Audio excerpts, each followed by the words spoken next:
todos en este hermoso día de Shabbat. Los saludamos desde la comunidad Llamas de Fuego para las Naciones. Mi nombre es Yulaini Díaz, sierva del Eterno por Misericordia. Y los invitamos a seguir nuestras redes sociales en nuestro canal de YouTube, Comunidad Llamas de Fuego para las Naciones.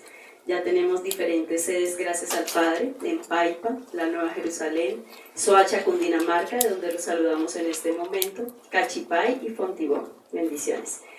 Bueno, y el día de hoy el Padre trae un mensaje para todo su pueblo y lo encontramos, vamos a estar desarrollándolo en el capítulo 24 y 25 del libro de Jeremías o Yirmiyahu. Higos buenos e higos malos. Dice el verso 1, fue después de que el rey Nabucodonosor, rey de Babel, había cargado en otra traducción significa exiliado o exilió, con Yahudá a Joaquín o a Jeconías, el hijo de Joacim. Recordemos que esto hace parte de la genealogía de los reyes de Judá, y en este momento nos vamos a estar desplazando o hablando acerca de esta genealogía de estos reyes de Judá. Dice que es el hijo de Joacim, rey de Yahudá, junto con los príncipes de Yahudá, los artesanos, o sea, no solamente los reyes, sino los príncipes, los artesanos y todo el pueblo, cuando el tiempo del exilio, y los trabajadores experimentados, herreros, es decir, toda la población, y los había arrojado al cautiverio desde Jerusalén y los trajo a Babel. Esto es, se mueve en el contexto entonces del exilio babilónico. Y reyes de Judá, mencionados en el capítulo 22 de Jeremías, que Yahweh me dio una visión. Habla el profeta Jeremías en este entonces. Recordemos que en la cronología, los libros, cuando los vamos a estudiar, vemos que hay algunos textos que acontecen antes del exilio, después del exilio, no importa el orden en los que lo encontremos en la Torá, como hemos aprendido. Entonces, en este caso, él está empezando a hablar de ese exilio, de ese contexto exílico que ya había sucedido. Que Yahweh me dio una visión, dice el profeta. Allí enfrente del templo de Yahweh, dice la Nueva Traducción Viviente, alguna de las traducciones que vamos a estar también validando, templo de Yahweh en Jerusalén. Entonces, ¿a qué templo se podía referir el profeta en este caso? Hay diferentes templos para que los tengamos en cuenta, menciona la Torá. El primero dice que con la llegada a la tierra prometida y la conquista de Jerusalén por parte del rey David, sucesor Salomón, encargó la construcción de la casa de Yahweh, ¿verdad? Convirtiendo el templo en un símbolo de la presencia de Yahweh, y esto fue en el 1995, antes del Mashiach. Esto se conoció como el templo de Salomón. Entonces, el profeta, ¿de cuál templo estamos hablando? Vamos a verlo más adelante. El segundo templo al que pudo haber hecho alusión el profeta es que con la invasión, dice, por parte del ejército babilónico, 400 años después, este fue destruido y el pueblo judío obligado a marcharse, obligado a marcharse al exilio. Unas décadas después, en tiempos de Sasabazar, nombrado gobernador de Jerusalén por Ciro, rey de Persia, y Zorobabel, un descendiente del rey Joaquín, volvieron a la cautividad, ¿sí? Y esto se le llamó el templo de Zorobabel. Dice Esdras 6, del 3 al 5. En el año primero del rey Ciro, el rey Ciro proclamó un decreto en cuanto a la casa de Yahweh en Jerusalén, que sea reedificado el templo, el lugar donde se ofrecen los sacrificios, y que se conserven sus cimientos con su altura de 60 codos y su anchura de 60 codos, 3 hileras de piedras enormes y una hilera de madera, y que los gastos se paguen del tesoro real. Entonces ahí estamos hablando del contexto del templo de Jerusalén, que es el segundo templo que estamos mencionando. El tercero, ya sabemos, en la época del Mashiach, este templo se llamó el templo de Herodes, ¿verdad? Que es en la época de Yeshua, el rey Herodes el Grande, colocado en el poder por el Senado romano, decide devolver el antiguo esplendor del templo. Entonces se llamó como templo de Herodes. Y el cuarto, que es el emperador Tito, destruye ese segundo templo después de la ascensión del maestro. El tercer templo sabemos que también es profético y se va a dar, como ya se ha anunciado por boca de los siervos. Dice que está planos y construcción actual. Segunda de Tesalonicenses 2, del 2 al 4, que no se dejen sacudir fácilmente en el modo de pensar, ni se alarmen ni por rúa, ni por palabra ni por carta, supuestamente que nosotros manifestando el día del Adón ha llegado. Dice el verso 3, no dejen que nadie los engañe en ninguna manera, porque aún viene el tiempo donde los escogidos van a empezar a ser probados, porque aún los mismos escogidos serán engañados. No dejen que nadie los engañe en ninguna manera, porque el día no vendrá sin que antes venga la apostasía, y el hombre que se separa a sí mismo de la Torá sea revelado el destinado a perdición.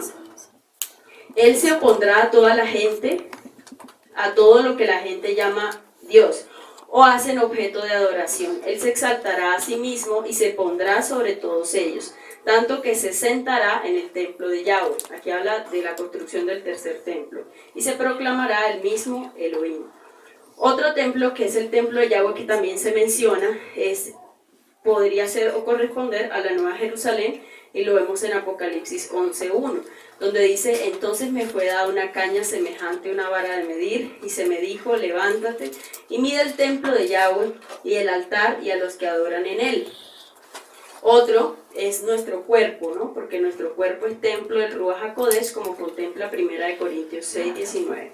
Entonces, ¿a qué se estaba refiriendo en ese momento el profeta? Al templo de Jerusalén, donde había acontecido la visión, de acuerdo a lo que el Padre le estaba mostrando. Entonces, continuando la lectura, en Jeremías 24, decimos que había 2 cestas. Entonces, el Padre lo llevó a una visión y él ve 2 cestas. Estas 2 cestas podría corresponder, como lo hemos aprendido, a las 2 casas en ese momento, Israel del norte y Judá del sur.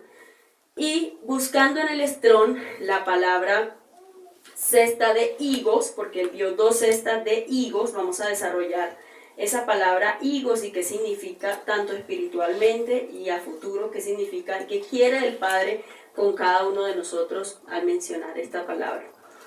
Dice que la palabra higo significa en parte aletargado, rudimentario. Hay un tipo de higo que dice higo sin madurar, higo verde, prematuro, inmaduro, y más adelante lo vamos a ver que ese higo no es bueno para comer en ese momento. O sea, una persona, porque habla más adelante, lo vamos a llevar a ese contexto, me llevaba el Padre primeramente a mí, porque ustedes saben que primero el Padre hace vivir todo, y luego para poderlo transmitir. Entonces, un higo inmaduro, un higo aletargado, un higo verde, no puede estar apto para su servicio delante de él. O sea, no está listo para comer delante del Padre. Otra traducción, otro significado lo encontramos en el Strong 70:19 y dice que es ciega, como cosecha tardía, sea el producto grano o fruto o temporada seca, cosecha, fruto de verano, fruto, higo maduro o ya demasiado pasado. Entonces vemos 2 contextos, el Strong nos arrojaba tanto uno muy inmaduro, que no está bueno para comer, y otro donde nos lleva ya cuando el higo está maduro y que se puede pasar de ese proceso de maduración, o sea, ya muy pasado. También habla de sicómoro, también significa higuera, lo relacionan con higuera, y otro significado muy bello y dice, pinchar higos de sicómoro. Es un proceso necesario para la maduración. Entonces, muchas veces el Padre va a tener que pincharnos, va a tener que quitarnos ese acomodo que durante años tal vez hemos venido dentro de una congregación, o usted, hermano, si nos escucha y está esparcido, tal vez siempre venía acostumbrado a un tipo, una manera de vivir, pero el Padre en este momento nos va a desacomodar en todo sentido y nos va a pinchar, o como hizo en el pueblo, en el contexto del texto que es el exilio del pueblo babilónico, que lo vamos a ver cuáles fueron esos motivos. Entonces el Padre los tuvo que sacar, exiliar por la desobediencia, como lo vamos a ver más adelante. Entonces, que no nos pase, que nos coja desprovisto o nos tome desprovisto, que el Padre cuando haga ese proceso en nosotros ya estemos preparados, como dice la Torá, para toda buena obra. Dice también que es comprimir junto, torta de higos prensados, o sea que muchas veces vamos a tener que ser comprimidos hasta lo sumo para demostrarle al Padre si somos confiables para su obra o no. Entonces fue el proceso, este pan, torta de higo, masa de higos, imagínense una masa, todo lo que hay que hacerle, molerla para son todos esos procesos que el padre tuvo que hacer vivir al pueblo de Judá por su desobediencia y los tuvo que exiliar. Hay un contexto que nos enseñaban en esta casa. Sabemos que en Apocalipsis 6:13 habla de que los Kohan Bin o estrellas de los Shamayim cayeron sobre el Olán como la higuera deja caer sus higos cuando es sacudida por un fuerte viento. O sea, siempre van a haber sacudones que nos van a estar llevando, y lleva a que los higos se aporreen y se caigan. Entonces hay que estar muy arraigados para cuando venga ese mover, ¿sí?, no nos aporremos y nos caigamos, porque tampoco vamos a ser un higo bueno para poder delante del Padre, para que el Padre nos pueda usar. La higuera significa, espiritualmente significa esa santidad y espiritualidad, ese crecimiento espiritual en el fruto, no en las hojas. Por ejemplo, en el caso del maestro, él maldijo, creemos y se nos enseñó por mucho tiempo, que él maldijo el árbol como tal. No, él maldijo las personas que no dan fruto, ¿sí? No al árbol como tal, sino las personas que no dan fruto. Aquellas que reciben, se engordan de conocimiento, de Torah, de leyes, etcétera, y no dan fruto, ¿sí?, como nos han enseñado en esta casa. Entonces, muy bello en ese sentido, ese significado. Una de las cestas, dice el verso 2, una de las cestas tenía en ella higos muy buenos. Dice como brevas, la traducción Reina Valera 1960, muy buenos, como brevas, como esos que se maduran temprano, como higos de primera cosecha, me daba el Padre en este sentido. Dice otra traducción, Kibbe HaKodesh, que el significado profético de esto puede corresponder, y el Padre me lo entregaba, es frutos de los hijos de Israel del norte esparcidos, o sea, Efraín haciendo esa obra y dando frutos para que Judá reconozca a Yeshua, porque actualmente vemos que ellos todavía no reconocen al Maestro y por tanto no pueden ser un higo bueno para el Padre, delante del Padre. Entonces, para que siga reconociendo a través del mensaje que Efraín les lleve a las naciones. Y, por ejemplo, en esta casa lo veíamos, los primeros siervos formados, los primeros frutos de esta casa. El ejemplo son dos siervos muy amados, Mafe y Andrés. Son dos higos buenos que el Padre sacó para seguir esparciendo su mensaje. Entonces, dice ella, en una de sus cestas tenía unos higos muy buenos. Mientras la otra cesta, aquí se refiere a la casa de Judá, tenía higos muy malos. Judá sitiada y usurpada por Edom y Ismael, como lo vemos en las futuras profecías que llevamos a mirar, los cuales no reconocen al Maestro y están fuera de sus tiempos, tan malos que no se podían comer. O sea, en el momento, tal cual como el Padre le dijo a Abraham, como estás, no me sirves, tienes que morir a todos, reconocer. Asimismo, ellos tendrán que reconocer por amor y misericordia al Maestro Yeshua. Y la tarea de nosotros es llevar ese mensaje.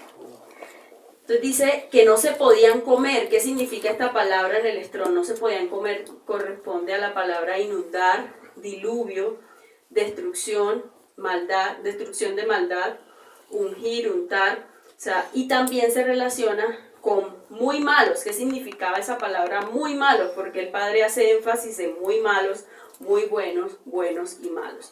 Entonces, en muy malos lo encontramos en el Salmo de Asaf, número 83, donde describen todos los enemigos de Israel, que sobre estos vamos a ver que a futuro, y lo contempla la misma profecía de Jeremías, va a ser ese derramamiento de esa copa de la ira, las copas de la ira del Padre. Entonces ahí vemos en el Salmo 83, para que más adelante lo revisemos en casa, donde menciona Edom, Ismael, todos, absolutamente todos los enemigos del Padre eterno en ese tiempo, ¿no? Que para muchos habrá misericordia, pero a otros dice que no, salvo que reconozcan al Maestro. Dice el verso 3, entonces Yahweh me preguntó, Jeremías, ¿qué es lo que ves? Y vemos que el Padre siempre, en sus profetas, siempre nos va a preguntar en la Torah. Siempre vemos que les preguntaba, ¿qué es lo que ves, Jeremías? Y muchos en este tiempo el Padre ha hecho eso, ¿no? Cuando derramó de su Ruach HaKodesh por misericordia, dice, ¿qué es lo que ves? ¿Para qué? Para que el siervo en una visión, o sea, él espera que el siervo responda conforme a lo que él espera, pero también le muestra más allá un contexto más amplio de la visión, porque a veces de pronto uno tiene una visión y uno dice, Padre, ¿qué significa esto? ¿Qué ves tú? Y uno le dice, Padre, veo esto y veo esto, pero el Padre dice, no, y también significa esto, y habla a los hijos de Israel esto y esto. Entonces, en este contexto, el Padre le preguntó a Jeremías, entonces Yahweh me preguntó, Yirmiyahu, ¿qué es lo que ves? Yo respondí, dijo el profeta, higos, los buenos son muy buenos, pero los malos son tan malos que no se pueden comer. En una traducción hebrea dice, veré que las palabras del Adón, y el Adón me dará un trago de agua, y te daré un trago de agua, dice una traducción hebrea, pasándolo con cada letra al español. Estamos llamados a ser tan buenos que lo que el Padre nos entregue, estamos llamados a sí mismos a ofrecerlo, como en esta traducción la Torá nos está llevando. Y ejemplo, Yeshua, porque aquí cabe el contexto del maestro. ¿Por qué? Porque el mismo Jeremías en el verso 23, que más adelante lo vamos a ver en el capítulo 23, perdón, vemos cómo él profetiza del maestro. Y ahí sí está dentro del contexto para que no saltemos de un lado a otro, pero sí el Padre mismo habla de su maestro en esta palabra. Yeshua es el agua de vida eterna, ¿no? Por otro lado también se tiene esta otra traducción hebrea, dice, veré lo poderoso del Adón, y el Adonai dará fruto, y el Adón dará fruto para ti. Entonces esto hace alusión a lo que veríamos la manifestación del poder de Yahweh a través de sueños y visiones como el profeta Jeremías. Específicamente que mi rey siempre dará fruto bueno y también dará fruto para nosotros como pueblo de Israel. ¿Para qué? No para engordarnos, sino para también ofrecerlo. Muy, ¿qué significa la palabra muy? Que era lo que les había mencionado, porque muy bueno, y hace énfasis el Padre, muy. La palabra muy significa rápidamente, también significa hasta no poderse contar. Y esto es maravilloso porque me llevaba a la promesa de Abraham, ¿cierto? Hasta no poderse contar. O sea, él necesita que esos higos buenos, muy buenos, maduren rápidamente, que lleguen ya escogidos, como grano escogidos, hasta que sea esa multitud como él le prometió a Abraham desde el inicio, desde nuestros antepasados. Entonces, dice el mismo Strong, el mismo significado, dice hasta no poderse contar y rápidamente. También significa muy numeroso. Entonces, muy buenos estaban dentro de la promesa de multiplicación para seguir dando fruto. Y esto se viene acelerando, como ya lo hemos visto, por la boca de nuestros profetas. Jeremías 17, del 7 al 8 dice, bendito el varón, porque para esto vamos a necesitar una confianza y una dependencia completa del Padre, para que podamos ser esos frutos muy buenos, o esos higos muy buenos. Dice, bendito el varón que confía en Yahweh y cuya confianza es Yahweh. El Padre estaba demandando esa confianza en el proceso de maduración, que Él los iba a someter en el exilio, porque vemos que Él les dijo previamente una palabra y les dijo, los que vayan al exilio y se sometan, verán la bendición mía, pero los que se queden en Jerusalén y hagan caso omiso, va a venir sobre ellos juicio, como lo vamos a mirar. Entonces, en este proceso el Padre solamente estaba diciéndoles, ya hubo un pecado, hubo un dictamen sobre ustedes, pero igual en el exilio van a tener que depender de mí, no se olviden de mí y no se van a llevar a Babilonia cuando salga, y eso fue mucho lo que sucedió.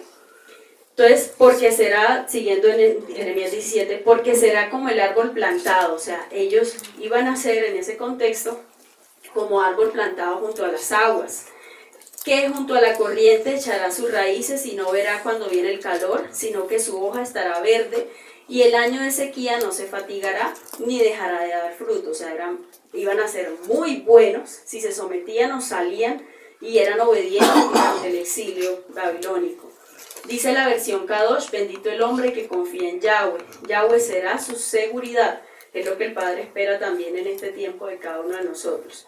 Será como árbol plantado cerca de agua, extiende sus raíces junto al río, sus gruesas raíces no teme cuando viene el calor. Esa gruesa raíz es que esté bien arraigado a los principios, a la Torá, a Yeshua, cuando viene el calor, y su follaje es exuberante. No está ansioso en un año de sequía, sino que permanece dando fruto, y eso es lo que el Padre considera un higo muy bueno, o quiere que nosotros lo seamos, o esperaba que Judá en ese entonces lo fuera, aún en el tiempo del exilio. Higo muy bueno, entonces permanece dando fruto. Vemos acá que hay diferentes tiempos, ¿no?, de estaciones. Entonces vemos un primer tiempo de sequía y verano, que es un tiempo de crecimiento que cada uno de nosotros puede experimentar y que el Padre lo sometió en ese contexto al pueblo de Judá. Entonces, un tiempo de sequía o de verano es un tiempo de crecimiento. Segundo, lluvias inviernos, temprana y tardía, una consolación y un tiempo de preparar la tierra, de preparar ya nosotros. Se supone por misericordia del Padre que estamos listos para ser enviados. Somos cada día aprendiendo más, siendo formados por misericordia de nuestro Rey, pero ya se supone que estamos. Entonces ahora nuestro tiempo es ir a abonar esa tierra que es Efraín esparcida en las naciones. Ya cuando la semilla ha muerto, entonces para que pueda brotar. Tiempo de lluvias, invierno. Tercero, tiempo de otoño, donde caen las hojas de los árboles como higuera, cuando el fruto ya está maduro, no que se aporreen como decíamos al comienzo, sino que ya esté listo para ser recogido. Y primavera, tiempo de florecer, seguir dando fruto y aprender con la mirada del Padre aún, o sea, mantenernos en el Padre en medio de cualquier aflicción, como dice la Torá, que vamos a vivir. Dice, vamos a ver una parte de la agricultura de la higuera y porque el Padre hablaba al profeta acerca de, bueno, que tiene que ver los higos, la higuera, para uno entender esto como nos han enseñado en esta casa de bendición, porque la mayor promesa en esta casa son las perlas, la revelación por medio del rubo y de los atributos que el Padre dio para poder interpretar la Torá y para poder enseñarla con amor y con reverencia. Entonces, siempre tenemos que remitirnos a esa agricultura que pasa con el árbol de higuera y porque el Padre lo comparaba en ese entonces y le daba eso al profeta en el contexto del exilio. Dice, la higuera es un frutal de la familia de las moráceas, originaria de Asia Menor. Corresponde a la primera industria frutícola de que se tenga registro, lo que se atribuye a la rusticidad del árbol, vida útil y aporte energético de los frutos. Para alcanzar buenos rendimientos y calidad de fruto, miren que se relaciona con Jeremías 17, lo que leíamos ahorita, para alcanzar buenos rendimientos y calidad del fruto, el riego debe satisfacer sus requerimientos mínimos, ya que el estrés hídrico reduce el crecimiento de los frutos y puede incluso provocar la caída prematura de ellos. Precioso, ¿no? Entonces, ¿cómo vemos que debemos estar siempre arraigados? Porque si no, prematuramente vamos a caer y ahí sí vamos a hacer ese higo aporreado. Si no esperamos el tiempo del Padre y si no nos mantenemos firmes, sobre todo para lo que viene. A la falta de agua viva, los frutos son pequeños, o sea, vamos a quedar enanos y no vamos a seguir dando frutos. Frutos son pequeños y pueden incluso caerse antes de tiempo, es decir, continuar en un lugar, y esto es para nosotros primeramente, continuar en un lugar ocupando un asiento, una silla, sin madurar, a pesar de las advertencias que el Padre ha dado a través de sus profetas, nos convertiría en un fruto malo. Usted puede venir a la congregación, sentarse allí, no sirve, no nada, se queda ahí en el mismo sitio, le exigen y le da igual. Eso es un fruto malo delante de mi Rey, para que en esta mañana nos miremos cómo está nuestra condición de nuestra alma y en qué tiempo estamos y si nos vamos a decidir o no a determinarnos en este caminar. Sin embargo, la higuera como planta es muy tolerante a la falta de agua y dependiendo de las condiciones climáticas del lugar en que se encuentre puede sobrevivir por varios años sin riego, es decir, sin producir fruto. Si permanece, o sea, una persona puede estar muy acomodada en su sitio y ahí puede durar años. ¿Sí? ¿Por qué? Porque está recibiendo supuestamente, todos escuchamos la Torá, pero ¿quiénes la están obedeciendo en este momento, en este tiempo? Entonces muchos pueden permanecer allí, ¿sí? Ella es una higuerita ahí sembrada, pero está ahí sin dar fruto y permanece sin fruto. Esta, dice el maestro, que será cortada y echada al fuego. Y esto lo relacionábamos con, por sus frutos los conoceréis, que lo contempla Lucas 6, del 43 al 44, versión Reina Valera. No es buen árbol el que da malos frutos, ni árbol malo el que da buen fruto. Porque cada árbol se conoce por su fruto, pues no se cosechan higos de los espinos, ni de las zarzas se vendimian uvas. El hombre bueno del buen tesoro de su corazón saca lo bueno del alma, y el hombre malo del mal tesoro de su alma saca lo malo, porque de la abundancia del corazón habla la boca. Y también se relaciona con el texto de Mateo 7, del 15 al 20, donde dice: guardaos de los falsos profetas, que vienen a vosotros como vestidos de ovejas, pero por dentro son como lobos rapaces. Por sus frutos los conoceréis. ¿Acaso se recogen uvas de los espinos o higos de sus abrojos? ¿Qué es abrojos? Es una planta con espinas que perjudica todos los cultivos. Así como todo buen árbol da buenos frutos, pero el árbol malo da frutos malos. No puede el árbol dar malos frutos, ni el árbol malo dar frutos buenos. Todo árbol que no da buen fruto, un buen higo, es cortado y echado al fuego. Así que por sus frutos los conoceréis. Entonces, esto también es una advertencia en el momento en que, por eso el Padre está haciendo en esta casa un filtro muy fuerte, donde está sacando lo que no va, y como dijo a principio de año, ni misericordia clamen para este tipo de personas que no se han determinado a servir a nuestro Rey.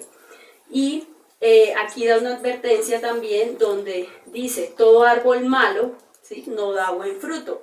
Entonces el Padre ya sabe de antemano, para que no hayan humanismos cuando eso suceda, ya el Padre sabe de antemano quién es un árbol malo, ¿sí? Y por eso lo está sacando y clasificando. Cuando dice árbol, esa palabra árbol, hemos aprendido que es árbol, lo relaciona en la Torah con persona, y eso está en el Estrón 2.49. Entonces nos afirma más que cuando el Padre habla, tanto en el profeta como en el maestro Yeshua, de árbol, se refiere a nosotros como personas y no solo una simbología de un arbusto. Bueno, aquí tenía una fotico de la higuera que después se las comparto, pero es pequeña, es pequeña, es enana, pero es un cuerpo tan pequeño, sí, como el Padre nos lo ha hablado.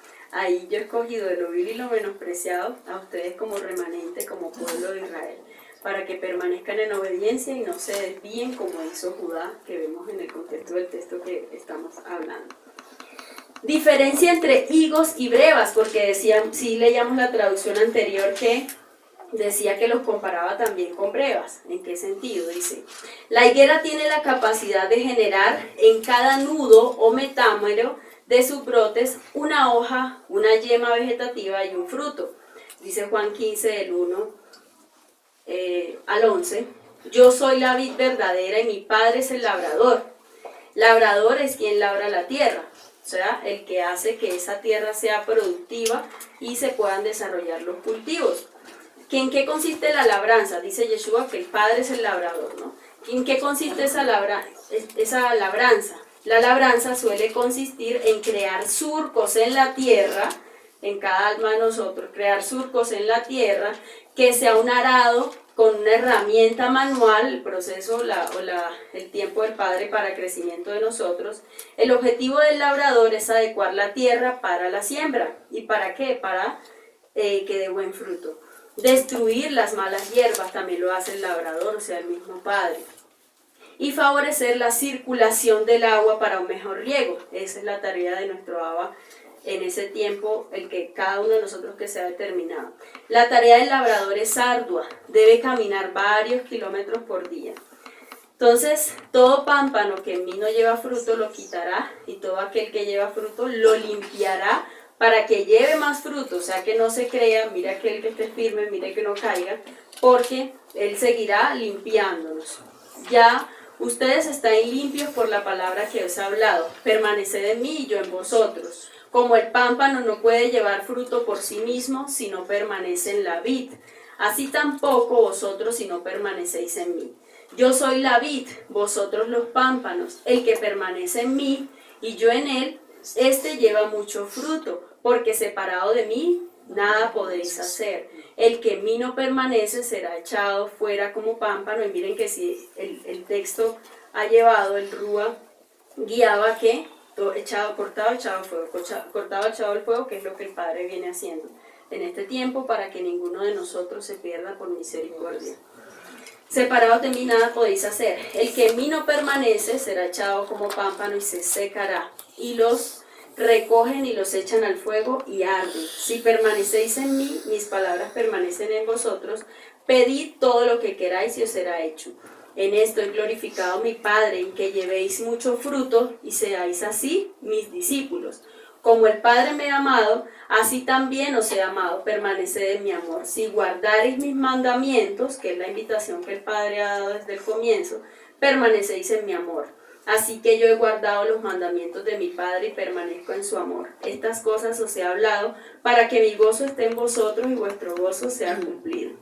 Entonces, en las medidas que las condiciones climáticas permitan que el brote crezca, habrá nuevos nudos. Cuando las condiciones, o sea, cuando usted no se resiste a la voz de los siervos, a la advertencia del Padre, y sigue recibiendo Torah y poniéndola por obra, esas son sus condiciones climáticas, esto va a permitir que el brote crezca y habrá nuevos nuditos. O sea, cuando usted esparce la Torah y llega el grano a grano ya seleccionado, no más chicharrones, sino para el Padre, ni dolores de cabeza para el Padre, sino que llegan ya seleccionaditos, esos son los nudos que hablan. Y por ende, nuevos frutos. Los frutos que van madurando. Los frutos que van madurando mientras el brote va creciendo son los higos. Miren, los frutos que van madurando mientras el brote va creciendo son los higos. Aquí viene algo muy importante. Al acercarse el invierno, hay pequeños frutos formándose en los ápices de los brotes que no alcanzan a madurar por falta de temperatura. Y el brote entra en receso, o sea, se estanca. Cuando venía siendo un brotecito, ¿verdad? Pero cambia, la temperatura se cambia y el brote se detiene. O sea, el crecimiento de ese brote se detiene. En la primavera siguiente, cuando las temperaturas empiezan a subir, comienza la brotación de dichos frutos y retoman su crecimiento dando origen a las brevas. Entonces miren, de la misma árbol obtenemos higos y brevas. Es decir, que un proceso de formación o te estanca para siempre, o te aparta, o te lleva a dar otro fruto bueno no esperado. ¿Sí? Las brevas también son deliciosas delante del Padre. Entonces, o te quedas ahí porque tuviste un proceso de formación, o vas a otro nivel y das un fruto diferente que le va a servir y va a ser útil en las manos de nuestro Rey. Entonces, para también determinarnos. De esta forma, los higos son los frutos producidos en el brote de la temporada durante fines de verano y otoño, mientras que las brevas son los frutos producidos en el brote de temporada anterior o madera de un año durante la primavera. Precioso porque ahí nos enseña el Padre a irnos a esa agricultura y por qué Él enseñaba a sus profetas de esta manera. Dice que la higuera se propaga fácilmente por estaca y por plantación y se realiza plantas en bolsa o raíz. Estas últimas deben plantarse durante el invierno. Dice, se recomienda utilizar plantas pequeñas, 20 a 30 centímetros de altura, de un año de edad, ya que son más vigorosas y fáciles de formar. Entonces, nosotros empezando en el caminar y nuestras generaciones, lo que hagamos nosotros va a depender de esos niños, cómo sean en el futuro, cómo sean esos hombres que van a llevar ese mensaje del Padre Eterno. Entonces, aquí lo que nos refiere es que son más vigorosas, son fáciles de formar cuando son pequeñitos. Y es lo que tenemos que hacer como es nuestro mandato para esas generaciones que se están levantando para nuestro Rey. Ya que los brotes nuevos son muy sensibles a las bajas temperaturas, o sea, también las almas recién convertidas, cuando llegue esa multiplicación, entonces ellos son muy sensibles a las bajas temperaturas, por eso nosotros debemos estar ahí en todo ese proceso de esa alma mientras se asienta, no haciendo la distinción, siempre siendo claros entre el pecado y los mandamientos y guardándolos con celo y santidad, pero no olvidar la misericordia y que hay que estar pendientes también de ese Efraín que acaba de retornar, que no va a entender muchas cosas, porque como alguno de nosotros estuvo esparcido mucho tiempo y olvidó los rollos. También es aconsejable tomar precauciones para las plagas de liebres, conejos, cuando la higuerita está creciendo. Dice Mateo 24, 32 al 34, dice, de la higuera aprended la parábola, cuando ya su rama está tierna y brotan las hojas, o sea, la multiplicación de Efraín, la reunión del pueblo de Israel brotando, sabéis que el verano está cerca. Así también vosotros, cuando veáis todas estas cosas, conoced que está cerca a las puertas. Y aquí hay algo muy importante, y les decía que la planta puede ser atacada por muchas plagas. Y hay que tener en cuenta, ejemplo, en el contexto de la planta de higuera, higos muy malos y malos, dice que hay varias enfermedades que puede tener la higuera o que puede ser atacada. Dice que es el virus del mosaico, negrilla de la higuera, podredumbre radicular, quemaduras por el sol, tratamientos fitosanitarios no recomendados, o sea, todo lo que en ese momento es almita recién convertida, o incluso nosotros en el proceso vamos a ser siempre probados y atacados en muchos aspectos. Las plagas de la higuera son la cochinilla o caparreta de la higuera, que no nos ataque, ¿no? Orugas de las hojas, mosca del higo, barrenillo de las higueras, agusanado de los higos. Entonces vemos la contaminación e infestación de plagas, o sea, también la inmundicia, la idolatría, la contaminación del pueblo, con todo lo que estamos expuestos cada día en este sistema, que debemos ser resistentes, permitir que nada de eso nos ataque para que la higuera siga dando fruto, porque si no se estanca y ya no va a funcionar para dar frutos. Y también en el contexto de Jeremías es esa contaminación que el pueblo y los pastores, los de las sectas de ese entonces, cómo se contaminaron y tergiversaron toda la Torá y entrando en rebeldía a Judá en ese entonces. Continuamos, ahora sí ya terminamos entendimos por qué la higuera y por qué el Padre lo relacionaba desde la agricultura. La palabra de Yahweh vino a mí, dice el verso 4 del texto que estamos mirando. La palabra de Yahweh vino a mí. Aquí está lo que Yahweh, Elohim de Israel, dice.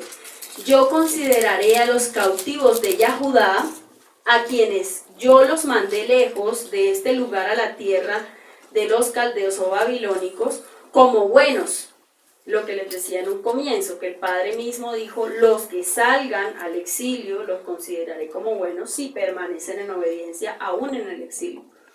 Tal como hago con estos higos, o sea, Yahweh los preservaría en ese tiempo. Dice el 6, yo pondré mis ojos sobre ellos para bien, yo los traeré de regreso, o sea, los hará retornar a esta tierra y los edificaré y no los destruiré, los plantaré y no los desarraigaré. Entonces, precioso, porque en medio de todo eso el Padre decía, si permanecen fieles aunque estén exiliados, yo los traeré de regreso, no los destruiré, los plantaré, la higuera, y no los desarraigaré.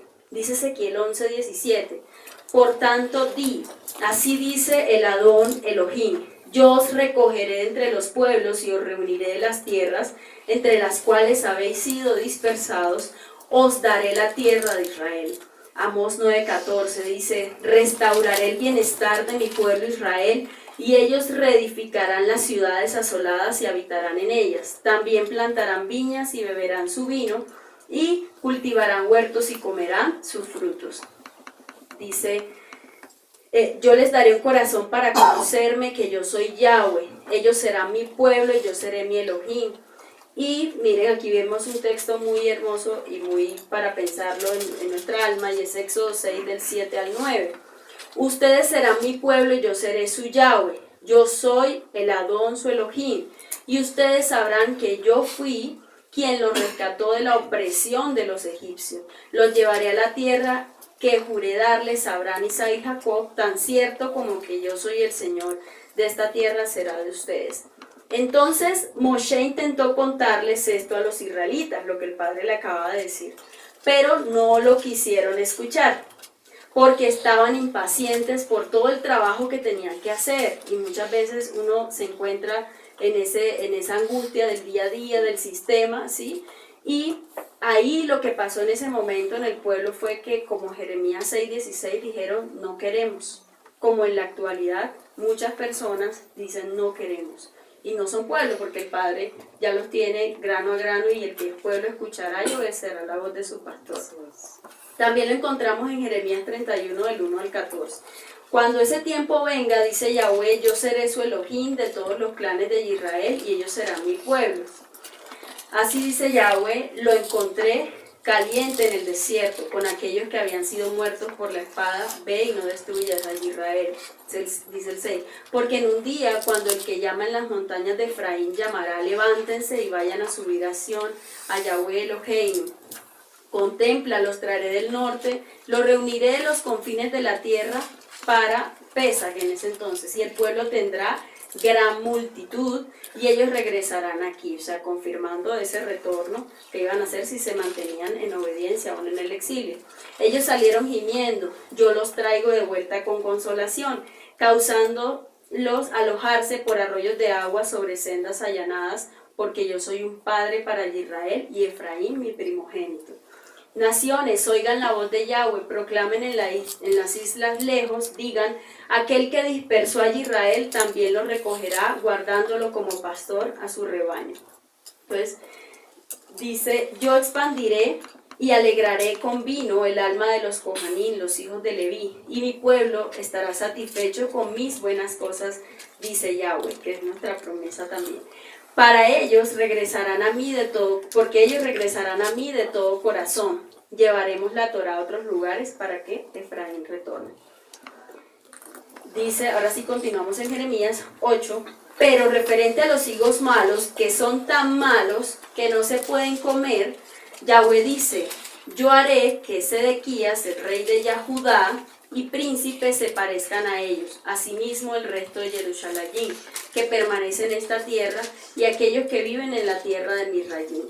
Dice Jeremías 21, del 8 al 10, cualquiera que se quede en esta ciudad, Jerusalén, morirá por la espada, la hambruna y pestilencia, porque ya el Padre había dictaminado juicio sobre esos reyes malvados que se habían desviado completamente de sus ordenanzas.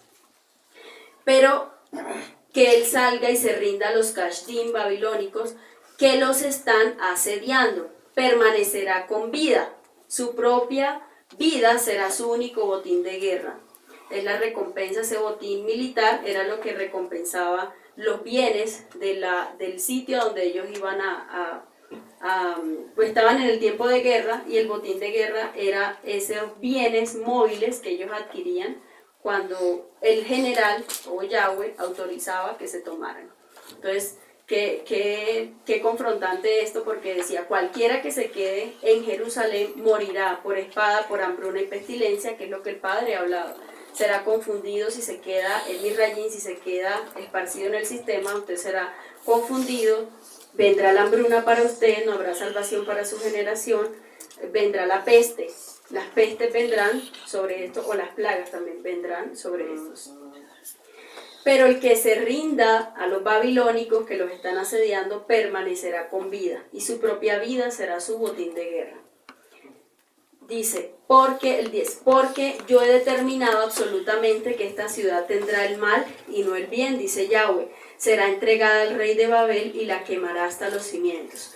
Donde quiera que yo los conduzca, los haré objeto de horror, repulsivos a todos los reinos de la tierra, una deshonra, un oprobio, objeto de burla y una maldición. Y yo mandaré espada, hambruna y pestilencia, nuevamente cita a Jeremías 21 del 8 al 10, que fue el que acabamos de ver, sobre ellos hasta que hayan desaparecido de la tierra que yo di a sus padres en Canaán. Y si vemos en el contexto, Yeshua expuso a los escribas y fariseos con su propio pecado, ¿sí?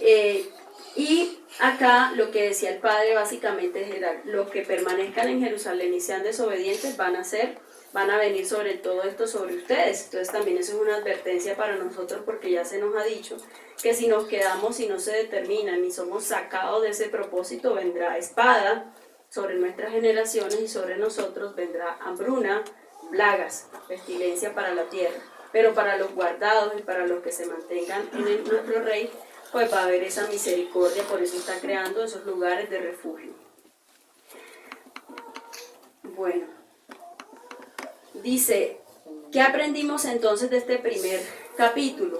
Que todo aquel que no dé fruto será cortado y se volverá a Egipto, al mundo, al sistema. Por eso, y a Jerusalén, como hablábamos en el contexto, por eso hay que permanecer junto a los arroyos cada día de nuestras vidas, y que las pruebas son para maduración. Todo el proceso que el Padre hace en la vida de nosotros, toda formación es para maduración y para demostrarle al Padre que somos confiables. Todo aquel que no obedezca puede ser exiliado para que aprenda, como lo vemos en el siguiente capítulo que se relaciona la enseñanza que el Padre entregó por su misericordia. Dice Yirmiyahu 25, 70 años de cautiverio, dice el verso 1. Esta palabra vino a mí, a Yirmiyah, referente a todo el pueblo de Yahudá, en el 4.º año del rey Joacim. Vemos que Joacim fue hijo de Josías y fue un rey malo delante de nuestro rey. Este también fue el primer año de Nabucodonosor, rey de Babel. La dinastía neobabilónica fue primero, para recordarlo, fue Nebopolazar, luego Nabucodonosor II, luego Evil-Merodach, luego Nebuzaradán, Labasí Marduk o Marduk, luego Nabonido y luego Belsasar. Esa es la genealogía de los reyes babilónicos para que nos ubiquemos como en esa línea de tiempo. Entonces dice, Yirmiyahu el profeta la proclamó. Estamos hablando ya del contexto del exilio. Dice, Yirmiyahu el profeta la proclamó. ¿Qué significa esta palabra la proclamó? Viene del Strong 68:17 y significa saar. Dice dar un grito desgarrador. Dice un clamor, convocar, dar voces, gritar, implorar, gemir, lamentar, llorar de aquí, mediante la idea de llorar a gritos. O sea, eso fue una proclamación con todo el alma desgarradora que el profeta hacía, como muchos profetas hoy en día, y lo hemos visto en esta casa, han clamado con gran fervor porque ya el tiempo se está acabando y el arca se está cerrando. Entonces el profeta en ese entonces proclamó, dando un grito desgarrador. Miren la palabra proclamó, lo que significa, no se paró en el pueblo y dijo así, no, era desde su alma ese clamor con todo lo que iba a suceder, porque ya el Padre había advertido de muchas maneras y el pueblo estaba completamente desviado. Dice, delante de todo el pueblo, Yirmiyahu proclamó, delante de todo el pueblo de Yahudá y todos los habitantes de Jerusalén. Dice el verso 3, y esto quebrantaba mi corazón muchísimo. Dice, por 23 años, toda una vida, por 23 años, y esto relacionándolo con las letras hebreas, aprendíamos algo muy precioso, y es la letra Kaf, que es la 20, significa palma de la mano, 20. Dice la letra Gimel, significa pie, camello y caminar, que es la letra 3, para formar el 23. Entonces, palma de la mano, pie, camello, caminar. Durante 23 años quise tenerlos en la palma de mi mano, dice Yahweh, para que andaran, y así póngase edad usted en este momento, cuánto lleva conociendo del Padre y cuánto le falta en obedecer, o si ya está listo, en qué tiempo está usted para nuestro rey, para no ser exiliado. Entonces el Padre, a un grito desgarrador, ponía el profeta a decir, durante 23 años quise tenerlos en la palma de mi mano para que andaran y caminaran seguros, para que sus pies, Gimel, para que sus pies no resbalaran. Yéndose a caminos de malo, he hablado a ustedes. Miren todo lo que, si uno se pone, bueno, cuánto llevo en el caminar y cuántos dolores de cabeza le he producido a mi rey. Cuántas veces quiso ponerme en la palma de la mano y llevarme, porque prácticamente lo que hacen en esta casa y en todas las casas verdaderas del pueblo de Israel es llevándolo a uno así, para que los pies no resbalen. Y cuántas veces no hemos hecho la voluntad del Padre. Nos hemos ido a caminos de malos y el Padre está cansado de eso ya.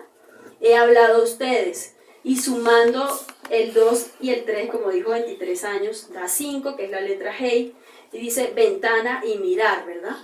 Para que pudieran verme a mí, o sea, cuánto tiempo el Padre nos llevó allí para que no resbaláramos y para que pudiéramos verlo a Él a través de la ventana de Mishamayim, o sea, tener una relación con Él, una intimidad por medio de su rúa, y yo verlos a ustedes, la niña de mis ojos, como Él nos considera en esta casa preciosa, por misericordia y porque nos hemos mantenido en obediencia, la niña de mis ojos. Entonces sentía en el corazón el dolor de mi Abba con sus hijos descarriados y el dolor también del Padre, porque muchas personas que no creen dicen es que Yahweh o ese Dios que ustedes creen es malvado y quería meterlos en proceso y quería latigarlos no, o sea, ¿qué pasó en esos 23 años? ¿Qué pasó en toda una vida de desobediencia para que el Padre se cansara? Entonces, para que pudieran verme a mí, entonces sentía eso en el alma, en mi alma, y el dolor de mi Abba con sus hijos descarriados y el dolor también de él como papá de llevarlo al exilio, y uno se pone a pensar como un papá a un hijo, uno no quiere exiliar a su hijo de 5 años, ejemplo, váyase de la casa porque no ha cumplido, pero va a tocar incluso en los tiempos que se vienen, que todo aquel que no obedezca va a tener que ser exiliado, ¿sí? Por amor o dolor. Entonces, el padre, cómo le dolió en su alma sacar a Judá también y llevarlo al exilio, o aprenden o te pincho y maduras como ese higo de sicómoro, o aprendes o te mantienes. Entonces, para nosotros es una advertencia también de nuestro rey. Y que nuestro Abba pues perdone esa transgresión que por generaciones se ha venido manifestando, porque el amor de Él ha permanecido fiel hasta el día de hoy con nosotros. O sea, eso no hay duda, el amor de Él ha permanecido. Entonces, eso es precioso, ¿no? Desde el año, siguiendo en el texto, dice, desde el año 13º de Josías, el hijo de Amón, rey de Yahudá, hasta hoy, la palabra de Yahweh ha venido a mí y yo la he proclamado a ustedes en muchas ocasiones. O sea, cuántas veces los profetas anunciaron lo que se venía y lo que están todavía realizando. Ustedes en muchas ocasiones, pero ustedes no han escuchado, o sea, no han tenido Shema. El pueblo estaba en rebeldía. Además, Yahweh les ha enviado a todos sus siervos, sus profetas, mandándolos temprano, dice una traducción antigua, mandándolos temprano, el verso 4. ¿Qué significa temprano? Significa la palabra del Strong 7221, Rishon, primero, en lugar, tiempo o rango, antepasado, antiguo, o sea, que desde nuestros antepasados, si vamos al jardín, desde nuestros antepasados, Adán y Eva, les envié y les di leyes orales, porque en el cielo ya estaba primero, en el reino de Yahweh, ya estaba instituido todas las leyes, y los ángeles y todo lo que ya estaba, ya sabían y conocían todo, incluso Adán y Eva cuando fueron colocados en el jardín también. Entonces miren que la palabra temprano nos lleva al origen, o sea, no fueron solamente 23 años, sino que desde el comienzo de todo, yo les di leyes a todo lo que creé, a todo lo que hice. Desde sus por eso hoy en día alguien no puede decir, o los pastores de pronto desviados o que no han conocido del rey, que no, ¿cuál ley? Eso no existe, cuando desde el comienzo el Padre habló, pues de unas ordenanzas para cumplirlas. Desde sus antepasados a Adán y Eva les envié, les di leyes orales para cumplirme, pero ustedes dijeron no. Pero ustedes no escucharon, que es lo que el profeta está diciendo allí, que él proclamó y no escucharon. Pero ustedes no escucharon. ¿Qué es la palabra no escucharon? Significa kadal, y esto significa para el Padre, miren este significado, ser flojo. No escucharon, significa, no solamente me hago el sordo y no obedezco, sino significa ser flojo, ser desistir, estar falto u ocioso, abandonar, abstenerse, faltar, quedar abandonado. Esto significa la palabra no escucharon en el hebreo, en el contexto que el Padre lo habló. O sea, para él, ¿cómo lo veía? Como flojos que desistían, ociosos, quedar abandonado. O sea que regla de 3, el Padre decía, esto es lo que tengo que hacer porque si no mi misma palabra no va a quedar, Yahweh nunca se contradice. Entonces, quedar abandonado, tocaba exiliarlos para que aprendieran. Dice, quedar abandonado, exilio, todo aquel que no escuche es exiliado de la presencia para no aprender. De acuerdo al significado, daba para que Yahweh celoso nos exterminara, ¿sí? Cuando estábamos todavía que no lo habíamos conocido. Significado, pero en su misericordia no lo hizo, por amor a sus promesas y a sus siervos y a su dabar dada. Entonces también dice el profeta continuando, ni prestaron atención, o sea, no escucharon ni prestaron atención, no obedecieron lo que instituí. El mensaje, dice el verso 5, siempre fue, cada uno de ustedes vuélvanse de sus caminos malvados. Siempre fue el mismo mensaje desde el comienzo, vuélvanse de sus caminos, hijo, hija, obedece. Y esto significa, caminos malvados significa negat, que es camino, proceder, daño, malvado, afrenta, agravio, o sea, una afrenta contra el Padre. Cuando uno escoge los caminos malvados, inmediatamente se hace enemigo del Padre. Falso, forjar, contra, hacer iniquidad, injuria, injusticia, malvado. Decía el Padre, vuélvanse de sus caminos malvados y de su proceder lleno de iniquidades, porque cada uno de nosotros creo que llegaba delante del Padre con muchas iniquidades y cosas que eran contrarias a la voluntad del Padre, pero al estar en Él y conocer su verdad, ya no podemos seguir con nada de estas cosas, y era lo que el Padre le molestaba tanto en Judá, porque lo habían conocido completamente y todavía seguían haciendo injurias contra el Padre. Entonces vivirán en la tierra que Yahweh les dio a ustedes y a sus padres por siempre y para siempre. O sea, cuántas veces el Padre en la Torá nos amonesta a volvernos de los malos caminos y a no seguir esa naturaleza caída, pero el hombre carnal y vano por generaciones ha preferido el pecado y hacer la voluntad contraria a la del Rey. Y ejemplos los vemos en toda la Torá. No vayan tras, dice el verso 6, no vayan tras otros dioses, sirviéndolos y adorándolos, no provoquen mi ira con cosas que sus propias manos han hecho. Entonces no les haré ningún daño. El Padre no quiere hacernos daño, es por amor, pero también es celoso y no perdonará que aún ya conociéndole, viendo la revelación de su Torá, de su amor, de su palabra, de su misericordia, se transgreda sus principios y sus mandamientos, como los perros mutiladores y las religiones actuales. Eso sería volver atrás, para no solamente decirse de la comunidad, sino transgredir todo lo que el Padre ya a nosotros nos ha enseñado. Volver a ser como lo que éramos antes de conocer al Padre, hombres y mujeres de pecado. Y no solo aquel que se aparta de la verdad, sino que más triste será ver las promesas. Es que hoy en día no se dimensiona que no es usted el que se aparta, que es usted el que decidió ser un grano desechado o un higo que quedó allí congelado, sino que es su generación la que está corriendo, y sobre su cabeza correrá la sangre de sus generaciones si se aparta del mandato de nuestro Rey. Era lo que hablaba a través de esta palabra. Veríamos generaciones sepultadas, hijos e hijas de perdición. Dice el verso 7, pero ustedes no quisieron escucharme nuevamente, dice Yahweh. Así me provocaron, en otra traducción dice, me pusieron furioso. Esto significa ira, ardor, copa, y se relaciona muchísimo con lo que el Padre ha venido hablando en este tiempo. Ardor, copa, enojar, furia, indignación, iracundo.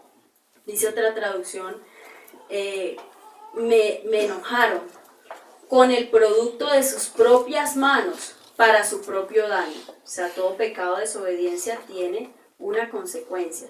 A veces uno mismo con la obra de sus manos puede arruinar todo el plan que el Padre tenía para cada uno de nosotros y para nuestra generación, por ser terco, por ser obstinado, por no escuchar a Yahweh a través de los siervos puestos por Él. El Padre tarda las promesas y detiene su mano o la retira y se las da a otro. Aún Yeshua decía que la palabra tiene una acción, ¿no? Toda palabra tiene una acción. No ser ocioso, perezoso espiritual en las promesas del Padre. Las promesas de Yahweh son a meses, a años, a generaciones, y eso es lo que a veces no entendemos. El Padre habló del exilio muchos años más y ellos dijeron, no ha pasado nada, el Padre no nos va a exiliar, no nos va a llevar a ningún lugar, vamos a seguir felices acá acomodados. Y el Padre, sí, mi palabra se cumple o se cumple si no obedecen. Por lo tanto, así dice Yahweh, puesto que ustedes no creyeron significa amán. Y aquí el Padre, ese significado significa cuando uno no es fiel, cuando uno no confía, porque aquí la palabra también el significado lleva a criar como padre. O sea que cuando uno cree, debe serlo como creyendo que es hijo y que Él es el papá que está confiando en que usted va a hacer esa voluntad del Padre. Pero ellos no creyeron en el Abba.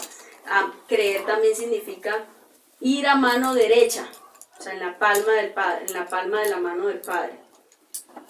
Y también significa lealtad. Entonces, cuando no creyeron, hicieron todo lo contrario, o sea, no fueron leales. Y para el Padre la lealtad es una de las cosas que se nos ha enseñado en esta casa, que ser leales contra el Padre es amar lo que el Padre ama, aborrecer lo que el Padre aborrece. Entonces, por tanto tiempo, decía el profeta, ustedes no creyeron. ¿Y cuántas veces, pensemos, no hemos creído en lo que el Padre ha dicho? Dice en el modismo hebreo, sentarse a la diestra del enemigo. O sea, en ese contexto el no creer era sentarse, pero a la diestra del enemigo. Y no creer, sí, en las promesas que el Padre daba. Dice el verso 9, yo enviaré y tomaré una familia del norte, que ahí se refería a Babilonia, contra todos los habitantes y contra todas las naciones de alrededor.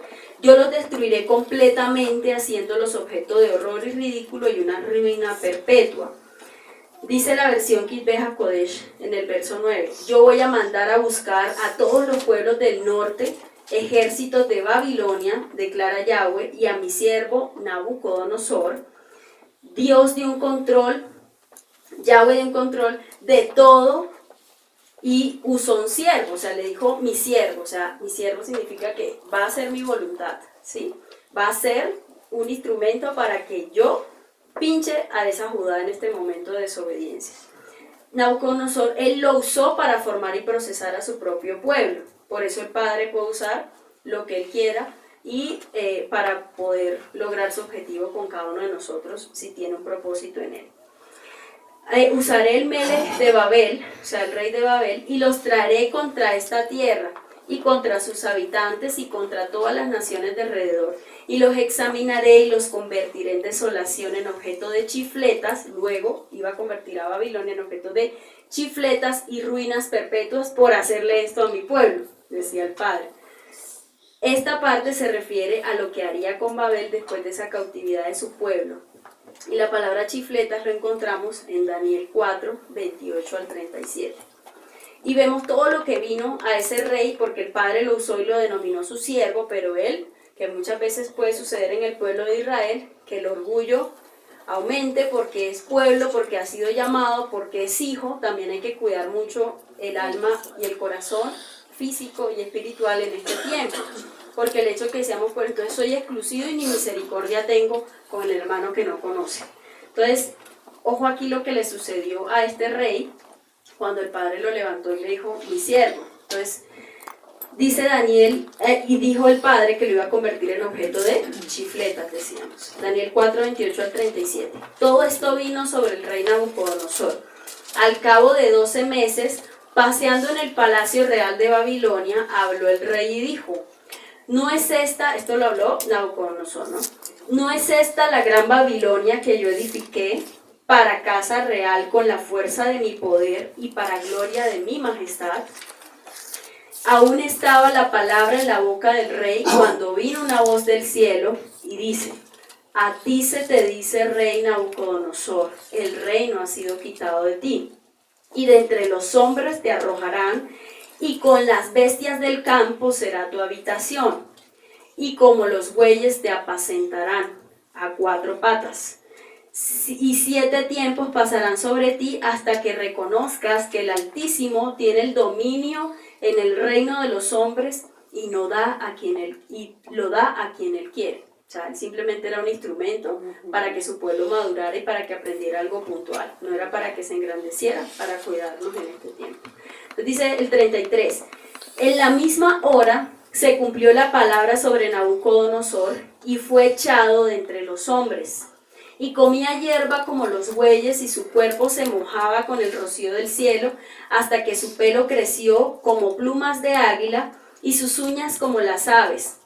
Mucho cuidado con a quién le damos la gloria en este tiempo y sobre todo cuando seamos enviados de guardar nuestro corazón porque todo es para nuestro rey. Nosotros simplemente somos nada, somos instrumentos. Siervo inútil soy, como enseñaba el siervo Miguel Ángel. se hace alusión a que Nabucodonosor, bueno, investigando un poquito de qué fue lo que pudo haberle pasado, ese castigo que el padre proclamó, que inventó la ciencia, porque la ciencia siempre inventa cosas a veces para contradecir la propia palabra del padre.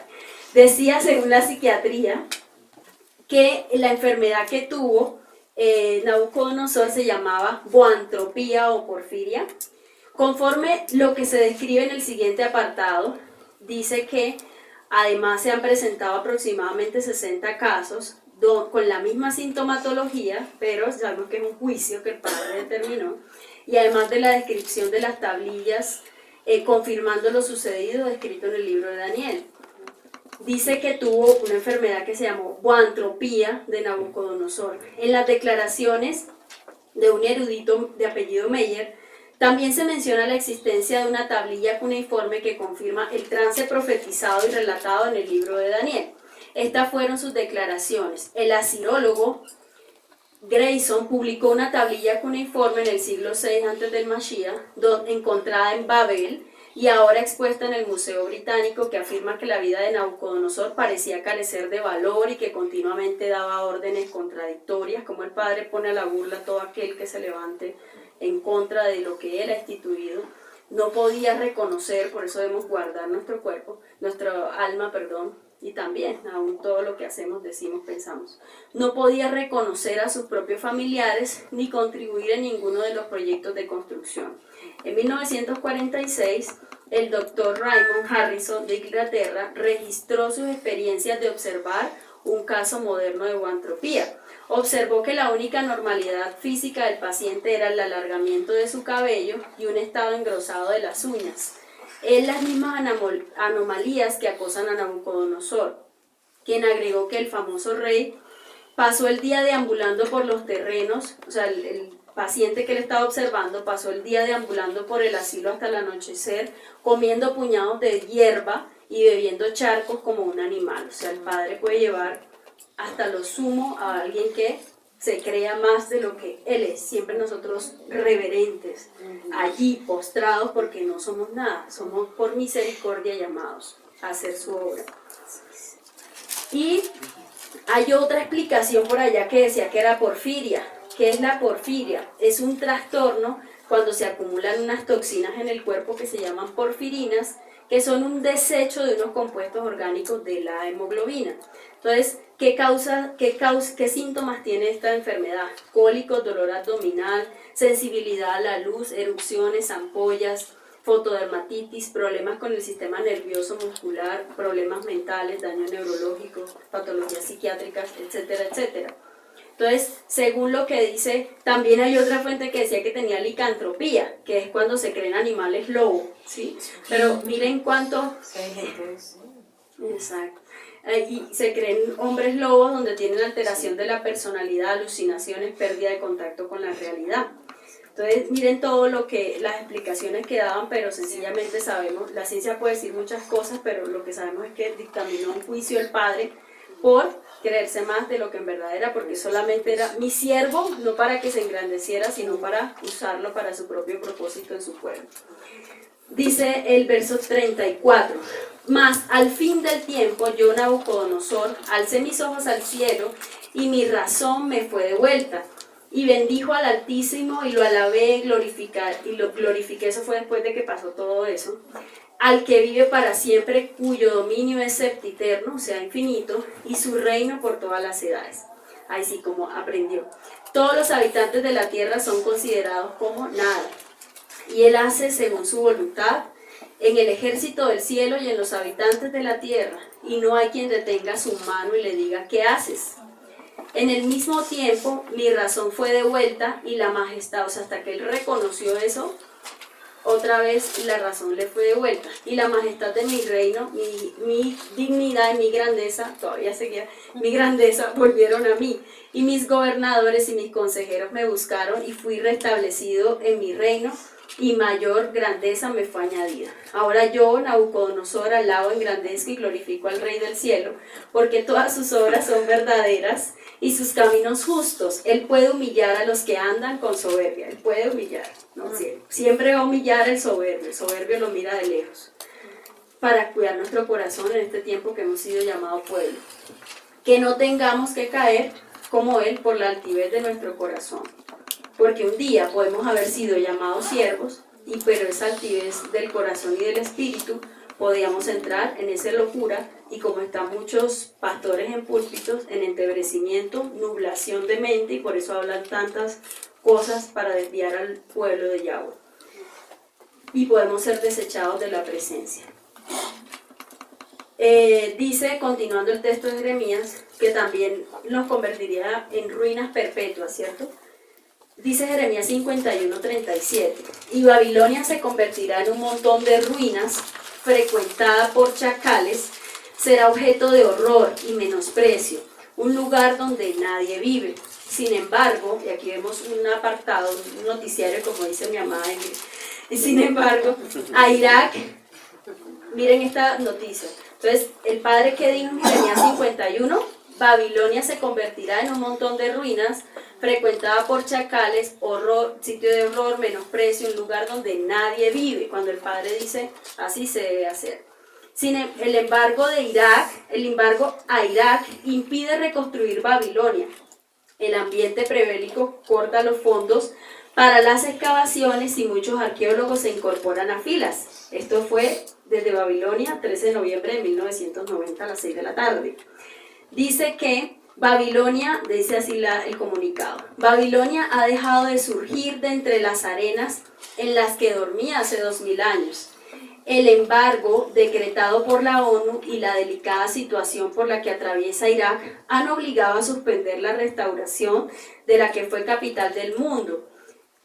Saddam Hussein, quinto presidente de Irak en la guerra contra Irán, la guerra entre Irak e Irán estalló por el control de la frontera y diferencias ideológicas del Golfo Pérsico. Saddam Hussein se ha visto obligado a renunciar a su magna obra de sacar a la luz y reconstruir los palacios que albergaron al rey cuyo liderazgo persigue, Nabucodonosor, el más célebre de los líderes caldeos que invadió Judea, destruyó Jerusalén y se llevó a miles de judíos al exilio babilónico.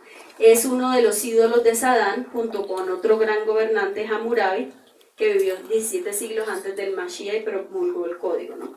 Entonces, miren cómo un hombre que se creía Dios y que mandaba hacer imágenes, monedas, donde se asimilaba al rey Nabucodonosor, cómo quiso desafiar al Padre, y todo aquel que desafía al Padre, tarde o temprano termina muy mal. Entonces, quiso desafiar al Padre y resurgir lo que el Padre en Jeremías había dicho: esto va a ser ruina perpetua, ya no va a vivir nadie y no se va a hacer eso. Y la gente cree que el mismo Yahweh de antes no es el mismo Yahweh de ahora. Entonces quiso desafiar al Padre, y ¿qué le sucedió? El Padre le tiró todo al piso nuevamente. Entonces, para que también lo tengamos en cuenta. Dice el verso 10, además, de Jeremías, además yo 25:10. Además, yo silenciaré entre ellos el sonido de alegría y gozo, dice Ezequiel 24, donde menciona los pecados de Israel y de Judá sobre Yahweh, del por qué fue castigada, dice Ezequiel.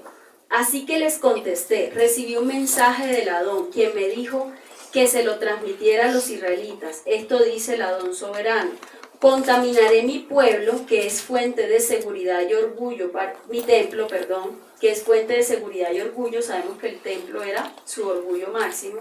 No obedecer. Exacto. El lugar en el que se deleita su corazón. Los hijos y las hijas que dejaron en Judá serán masacrados a espada. Entonces ustedes harán lo mismo que hizo Ezequiel.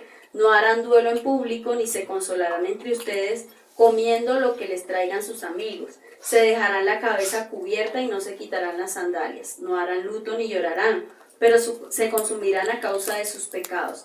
Gemirán entre ustedes mismos por todo el mal que hicieron. Ezequiel les sirve de ejemplo. Ustedes harán lo mismo que él, y cuando llegue ese tiempo sabrán que yo soy Yahweh soberano.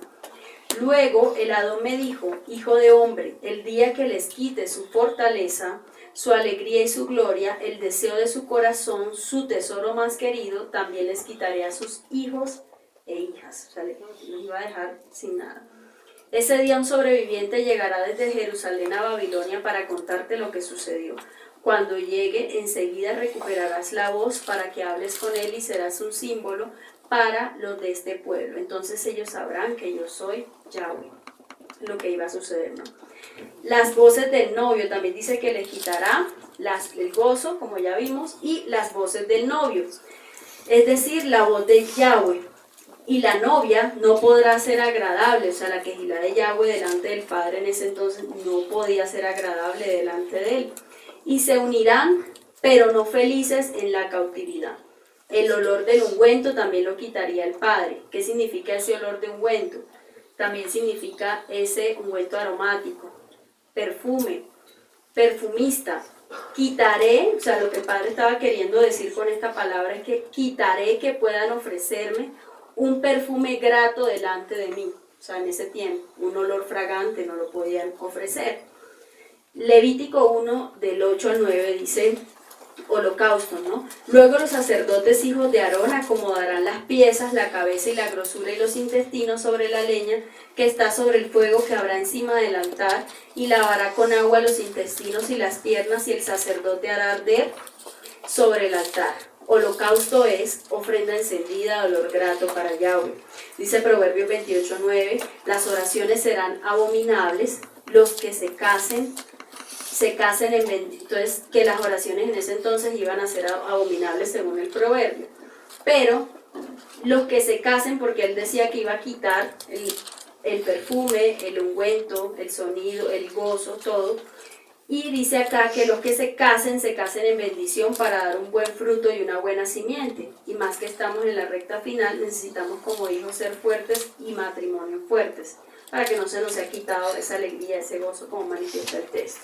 Efesios 5:2, y andad en amor como también Yeshua se entregó a sí mismo por nosotros como ofrenda y sacrificio a Yahweh en olor fragante, que es lo que verdaderamente quiere el Padre en este tiempo, un sacrificio de parte de nosotros, morir a todo lo que Él demande para hacer un olor fragante. Dice, se acallarán el ruido de las piedras de molino. Estamos en el texto de Jeremías 25, ¿sí? Se acallarán el ruido de las piedras de molino. Dice la versión Kitbe HaKodesh. Las piedras de molino o de acero se usaban con impulso de viento de agua para obtener la harina. O sea, que se iba a callar ese ruido de las piedras de molino, quiere decir que no iban a poder producir esa harina para nuestro rey. La flor de harina se extraía para llevar a cabo los sacrificios de ablación. Ablación significa acción y efecto de separar, cortando y llevándose o quitar una parte. Entonces, ¿qué era lo que el Padre estaba haciendo en ese momento? Enviándolos al cautiverio. Y los iba a dejar sin la luz de las lámparas, es decir, sin la Torá en ese tiempo. Pero siempre no fue tiempo de silencio, porque muchas nos han hablado que hay un tiempo de silencio y realmente el Padre sí habló, pero no habló tanto como hablaba o sea, siempre hubo la palabra de Él porque Él lo prometió. Él les dijo que aún en el exilio, si mantenían firmes, iba a haber promesas sobre ellos. ¿Qué significa? Porque al comienzo del texto decíamos número 70, ¿verdad? ¿Qué significa los 70 años de cautiverio? Mencionado también en Jeremías 51. Dice Jeremías 51, y estas naciones servirán entre los goyim por 70 años. Esta tierra completa se convertirá en una ruina, en un despojo. Ayim, o número 70, representa las naciones, la universalidad, es decir, el pueblo de Yahweh al cual en ese tiempo exhortaba, y el perfecto orden del Padre. Lo que Yahweh siempre quiso darnos a nosotros como pueblo fue darnos esa administración, ese orden, cumpliendo su Torah. Y nos habla también el número 70 de una generación, nuestras y las generaciones que estarían en Babel en ese entonces. Es un ciclo, el número 70, un ciclo de aprendizaje que Yahweh quería para los cautivos, como lo veíamos al comienzo de la enseñanza, y que allí también está conectado con el juicio y justicia. O sea, era un tiempo prudente, que era el significado de un juicio, una justicia, por haber desobedecido y transgredido la Torá mucho tiempo. Lo que Yahweh ejecutó sobre Judá por sus transgresiones. También significa la palabra revelación, el número 70. La palabra que venía a los profetas y puntualmente en el caso de Jeremías o de Ezequiel, como lo veíamos. está conectado también con el número Sayin, que es el número 7. Dice que Yahweh quería que al exiliarlos extrañaran en vivir en él y en sus tiempos, para probarlos y enamorarlos de sus mandatos, de sus tiempos, de sus fiestas, porque vemos que ellos olvidaron todo. Entonces Yahweh lo que quería también en ese entonces, los voy a llevar a ver si también no van a extrañar todo lo que yo hice por ellos y todo lo que les di para enamorarlos de sus mandatos.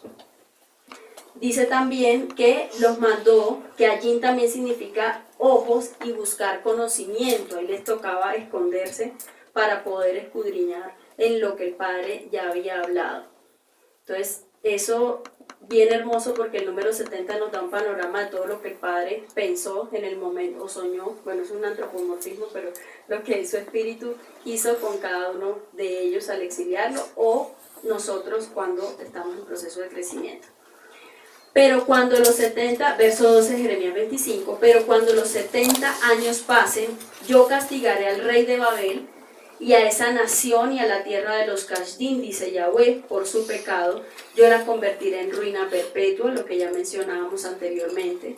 Yo infringiré en esa tierra todas las palabras que he decretado contra ella, aun todo lo escrito en este libro, en el cual Yirmiyahu ha profetizado contra todas las naciones, porque ellos también serán esclavos de muchas naciones y de reyes poderosos. Entonces eso es una palabra profética que daba el rey de lo que vivirían después del exilio y de lo que somos el despertar de Efraín.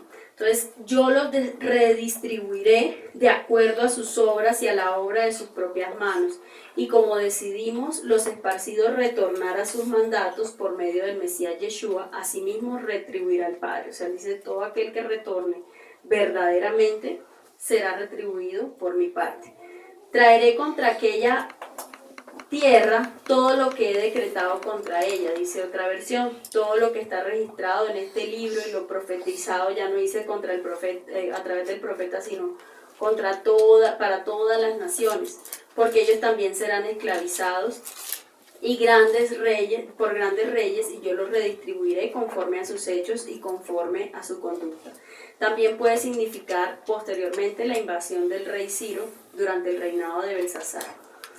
15. Porque lo que Yahweh Elohim de Israel me está diciendo es, toma esta copa del vino de mi furia de mi mano, miren, toma esta copa del vino de mi furia de mi mano, y haz que todas las naciones de donde te estoy enviando beban. ¿Qué significaba esto? Las copas de la ira de Yahweh, que iban a ser derramadas sobre todas estas naciones que más adelante va a mencionar el Padre a través del profeta. Entonces las copas de la ira debían ser bebidas por esas poblaciones por su pecado y por la transgresión y la persecución al pueblo de Israel hoy en día también. Dice Apocalipsis 16, derramada sobre las naciones, en este caso, la ira de la copa de la ira que iba a ser derramada sobre las naciones. En este caso el Padre quería que la bebieran, más ese efecto destructor por desobedecer, que son también en el contexto de Éxodo las plagas que sucedieron en Misrayim, repartidas entre las naciones enemigas del pueblo de Israel. Dice el verso 16, ellos beberán, vomitarán y se conducirán como gente loca a causa de la espada que yo mandaré entre ellos. O sea, la guerra, la misma Torá, la Torá condena o la Torá salva, como nos han enseñado. Entonces, la misma Torá, la misma espada, es la que va a hacer esa condenación en ese entonces y sobre todo a futuro, porque esta era más que todo una palabra profética que la vemos en Apocalipsis 16. Entonces tomé la copa de las manos de Yahweh e hice que todas las naciones donde Yahweh me había enviado la bebieran, o sea que ese juicio se ejecutara en esas naciones. Jerusalén y las ciudades de Yahudá, junto con sus reyes y príncipes, para hacerlos una ruina y el objeto de horror, ridículo y maldición como es hoy. Faraón, aquí empieza a mencionar todas las naciones que iban a ser tomadas, iban a tomar esa copa de la ira. Dice 19, Faraón, rey de Misrayim, con sus sirvientes, príncipes y todo su pueblo, ambos nativos, o sea, son todas las naciones que el Padre a través de los tiempos vino derramando, no era que en ese momento iba a derramar sobre todos, no, sino que vino de tiempo en tiempo haciendo esa justicia y para el final todo aquel también que no retorne y que no sea pueblo, también recibirá de esta ira del Padre. Dice el 20, y extranjeros como los reyes de la tierra de Uz, todos los reyes de la tierra de los filisteos, Ascalón, Gaza, Ecrón, y aquellos que quedaron en Ashdod, Edom, el pueblo de Moab y los hijos de Amón, todos los reyes de Tor, de Sidón, y todas las costas cruzando el mar. Dice el 23, de Dan, Teima y Bus, y todos los que se cortan los bordes de las barbas. Dice las barbas del cabello. Jeremías 7:27 dice, córtate el pelo, el cabello y tíralo, y entona una endecha en las alturas desoladas, porque el Adón ha desechado y abandonado a la generación objeto de furor. Dice Levítico 19:27, que no cortaréis en forma circular los extremos de vuestra cabellera, ni dañaréis los bordes de vuestra barba. Entonces, ¿a quién se refería el Padre al decir esta simbología? ¿Quiénes eran? Lo vemos en Isaías 15, que es la profecía sobre Moab. Profecía, o sea que era la tierra de los moabitas. Ciertamente, en una noche Ar de Moab fue devastada y destruida. Ciertamente, en una noche Kir de Moab fue devastada y destruida. Han subido al templo y a Dibón y a los lugares altos a llorar, sobre Nebo y sobre Medeba, lugares conquistados por Israel. Gime Moab en todas sus cabezas, calvicie toda barba rasurada. Entonces el Padre se refería a esta población también. Y sigue mencionando las otras poblaciones de esa copa de la ira. Todos los reyes de Arabia y los pueblos mixtos, o sea, la descendencia de Ismael, y los pueblos mixtos que viven en el desierto, los árabes. Todos los reyes de Sinri, de Eliam y de los medos. Y todos los reyes del norte, lejos y cerca, cada uno con su hermano. En verdad, todos los reinos están en la superficie de la tierra, y el rey de Sheshá, Babilonia. Apocalipsis, identificada como, lo muestra como a Babilonia, como esa gran ramera, fuente de lascivia y soberbia, llegando a ser descrita como la gran ramera. Dice, beberá de todos modos. Tú les dirás a ellos, he aquí que Yahweh, estamos en el verso 27, he aquí que Yahweh Sebaot, Elohim de Israel, dice, beban hasta que estén tan borrachos. ¿Qué significa borrachos? Confundidos, como lo hizo en Babel, hablando y balbuceando bobadas, como los falsos profetas los vemos hoy en día en tinieblas espirituales, que vomiten. Vomiten significa, miren esta palabra, indignación o castigo, desgracia intensa. O sea, hasta que vomiten es que estén en la peor condición. Cáiganse y nunca más se pongan en pie. O sea, esto significa ruinas, lo que él había decretado al Padre. Ruinas es, bueno, caer también. Nabucodonosor, al caer en locura, lo que mencionábamos hace un momento también, que era lo que iba a pasar para él y para toda esa tierra. Anteriormente, a causa de la espada que estoy mandando entre ustedes. 28. Si rehúsan tomar la copa de tus manos y beberla, es decir, cuando el juicio del Padre viene a través de la boca del siervo y aquel, en vez de obedecer, se rehúsa, viene todo esto que vamos a mencionar. Si rehúsan tomar la copa de tus manos y beberla, entonces diles, aquí está lo que Yahweh Sebaot dice. Por seguro van a beber. O sea, es obligatorio, sin escapatoria. Los juicios de Yahweh se ejecutan si no se vuelven a él. Porque miren, yo estoy trayendo desastres sobre la ciudad que lleva mi propio nombre, y ustedes esperan permanecer sin castigo. Sí, yo requeriré una espada para todos los habitantes de la tierra, un juicio que hablábamos que era la misma Torah de Yahweh, y todo lo que ahí está decretado, que ya se ha empezado a cumplir, hablado por boca de los profetas en este tiempo también, pero aún no se ha concretado todo lo que contempla, por ejemplo, Apocalipsis, ¿no? Y en cuanto a ti, Yirmiyahu, profetiza todas estas palabras contra ellos y dile a ellos, Yahweh está rugiendo desde lo alto. O sea, el león en forma de juicio que nos habla de la segunda venida de Yeshua, que está en Apocalipsis 19, el 1 al 8. Dice alabanzas en el cielo. 19. Después de esto oí una gran voz de gran multitud en el cielo que decía aleluya, salvación y honra y gloria y poder son del Adón Yahweh nuestro, porque sus juicios son verdaderos y sus juicios son justos, pues ha juzgado a la gran ramera que ha corrompido la tierra con su fornicación, porque la mayor era la idolatría que el padre condenaba en ese tiempo, y en este tiempo también, con su fornicación, y ha vengado la sangre de sus siervos de la mano de ella. Dice más adelante, en el verso 6, y oí como la voz de una gran multitud, como el estruendo de muchas aguas, naciones, y como la voz de grandes truenos que decía, aleluya, porque el Adón nuestro, Yahweh Todopoderoso, reina, gocémonos y alegrémosle, y démosle gloria, porque han llegado las bodas del Cordero y su esposa se ha preparado. Y ella se le ha concedido que se vista de lino fino, limpio, resplandeciente, porque el lino fino son las acciones justas de los santos, como decía mi Samuel en la oración.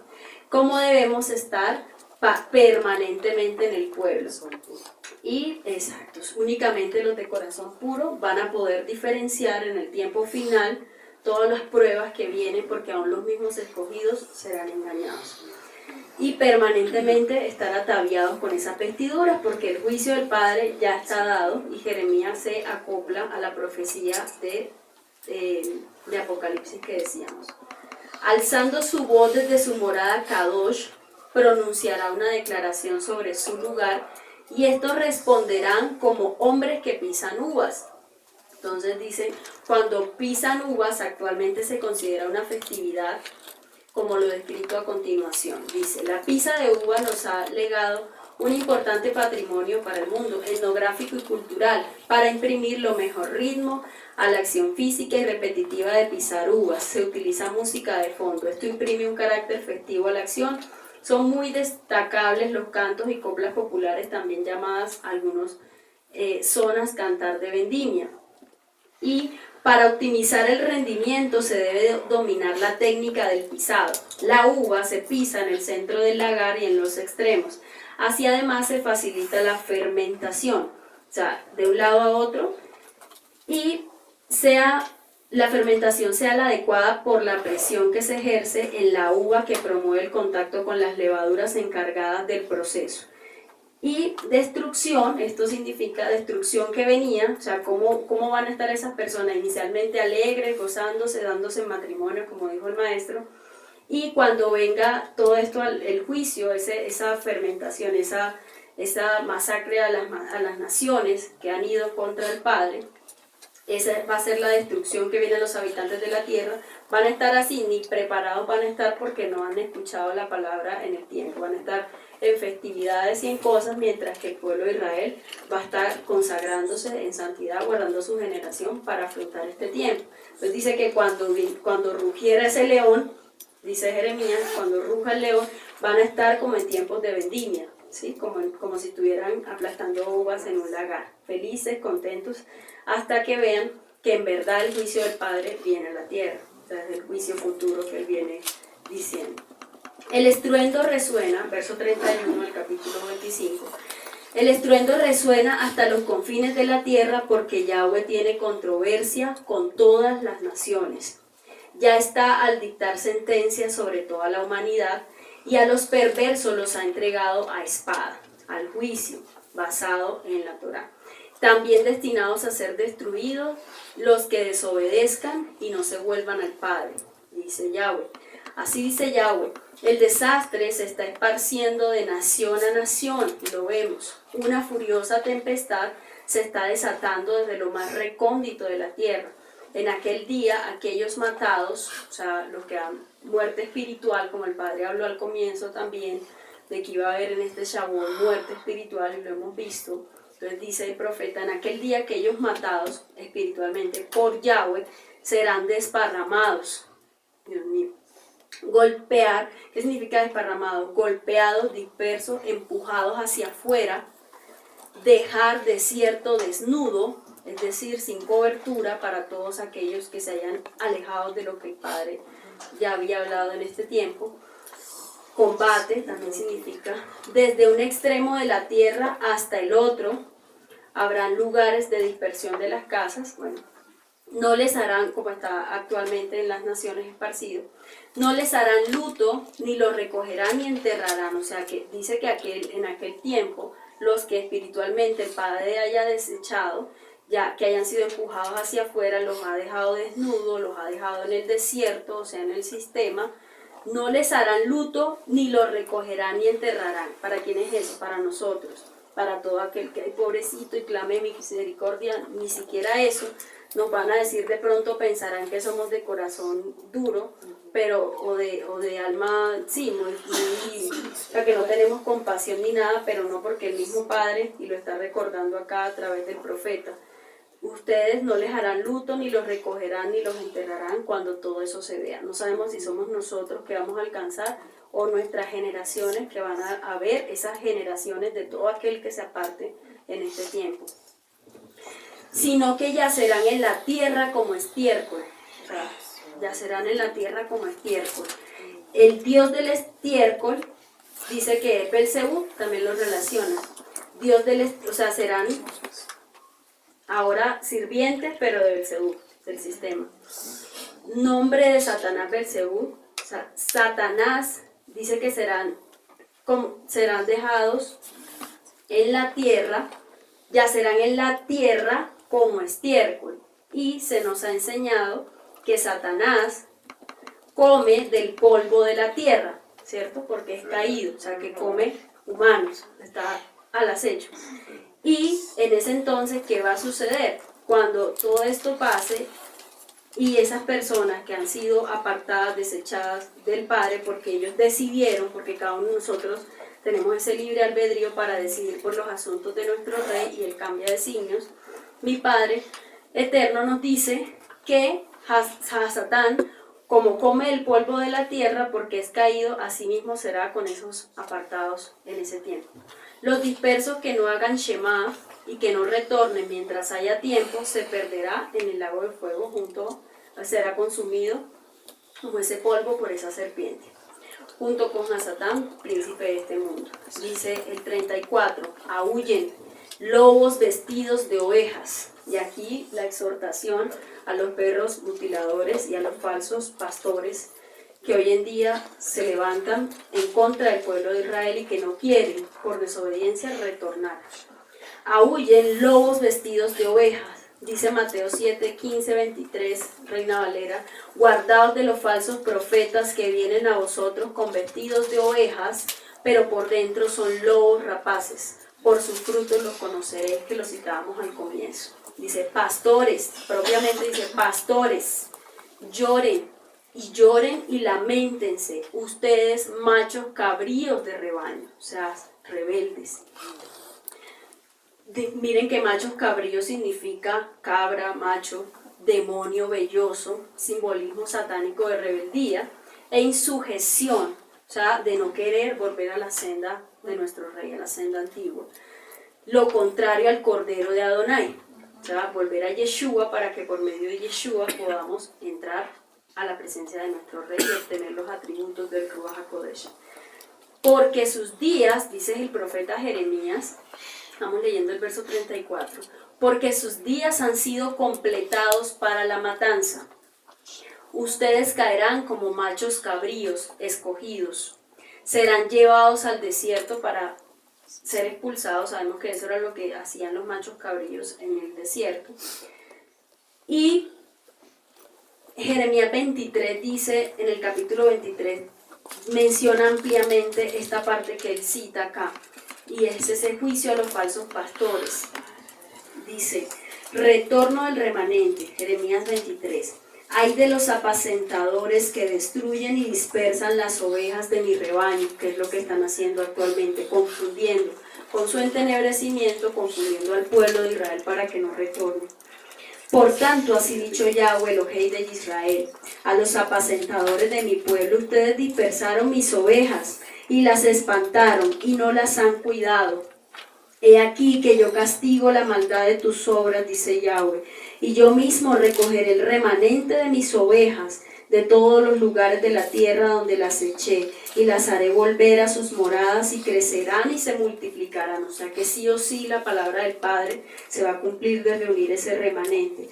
Y pondré sobre ellas roíno de apacentadores que las apacienten, y no temerán más, ni se amedrantarán, ni serán menoscabadas, dice Yahweh. O sea que si usted ha estado por mucho tiempo, nosotros que llegamos por misericordia y ustedes que nos escuchan, siendo entenebrecidos, y usted dice, esto no es por acá, hay que obedecer mandamientos, el Padre no dijo esto, porque Israel lo han sacado, y si todo es para el pueblo de Israel, y usted ha estado confundidos en esta casa y alrededor de las naciones, el Padre ha levantado casas verdaderas, como dice acá, pondré en ellas roín, apacentadores, que las apacienten y no temerán más. O sea, pastores verdaderos. Ni se amedrantarán, ni serán menoscabadas. He aquí que vienen días, dice Yahweh, en que levantaré a David, renuevo justo, y reinará como rey, el cual será prudente y hará juicio. Levantaré de David, renuevo justo, y reinará como rey, el cual será prudente y hará juicio y justicia en la tierra. ¿De quién habla? Yeshua. En sus días será salvo ya Judá, e Israel habitará confiado, y este será su nombre con el cual lo llamarán, Yud-Hei Bad-Hei, justicia nuestra.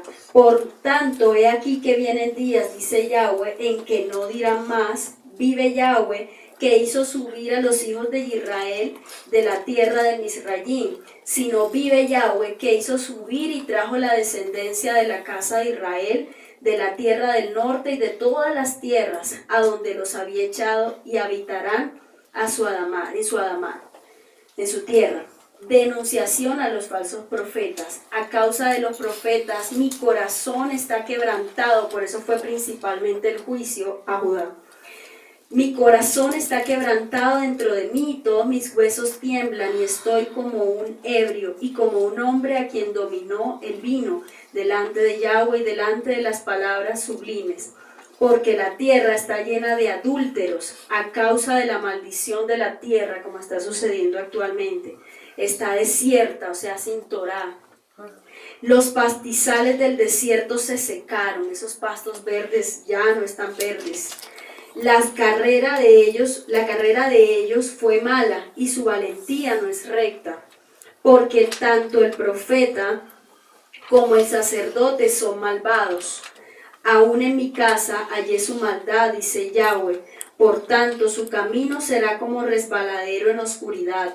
Serán empujados y caerán en él, porque yo traeré mal sobre ellos en el año de su castigo, dice Yahweh.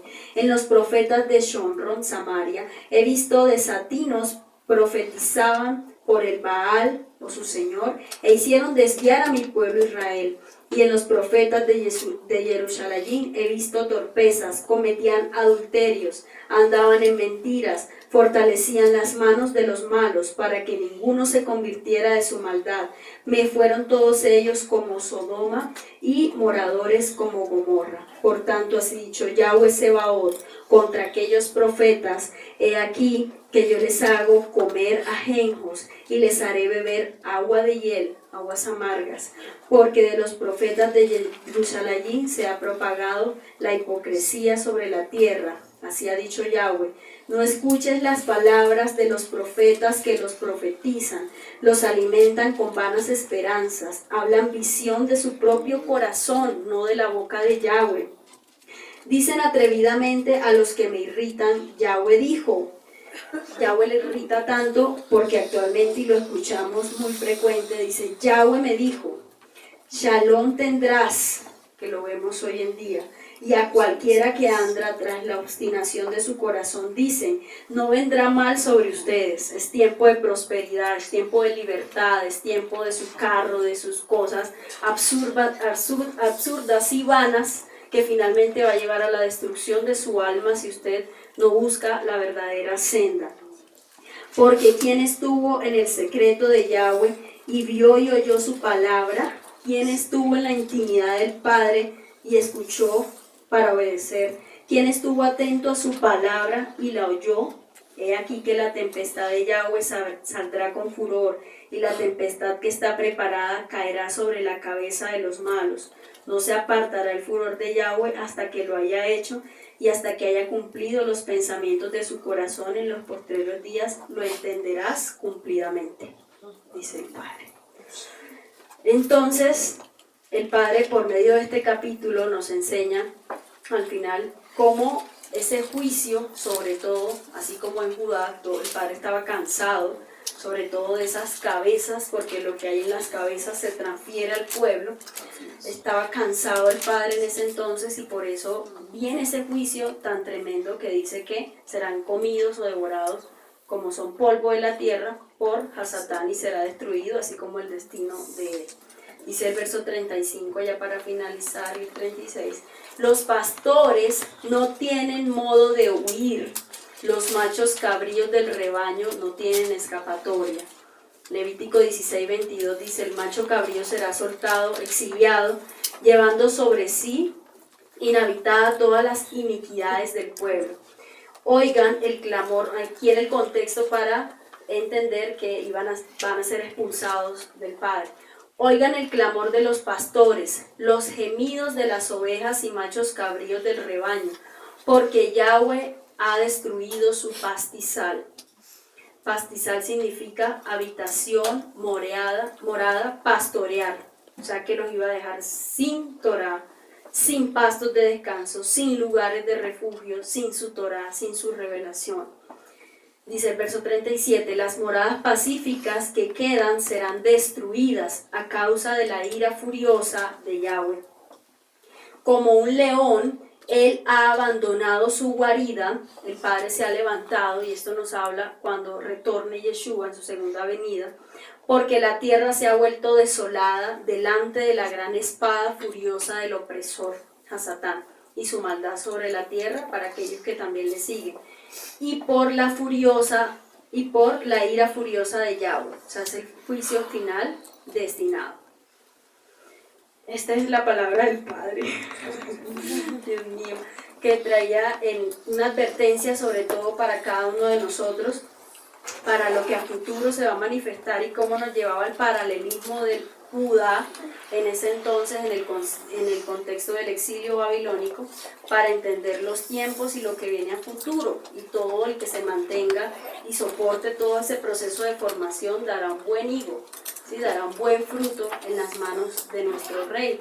Entonces, la invitación del lado es ponerse a cuentas cada día, como nos han enseñado nuestros pastores, hacer un alto cada día, ponerse a cuentas y reflexionar si vamos a ser desagradecidos con todo lo que el Padre ha dado a nosotros y a nuestra generación, o vamos a habitar en la presencia, que la presencia de Él vaya con nosotros con sus atributos. Y como casa estamos llamados a ejercer un clamor y una exhortación, porque ese ha sido el llamado de nuestras cabezas y asimismo se transfiere a nosotros, esa exhortación en esas casas donde no se hable la verdad, para que Efraín pueda salir de ese sistema y retorne.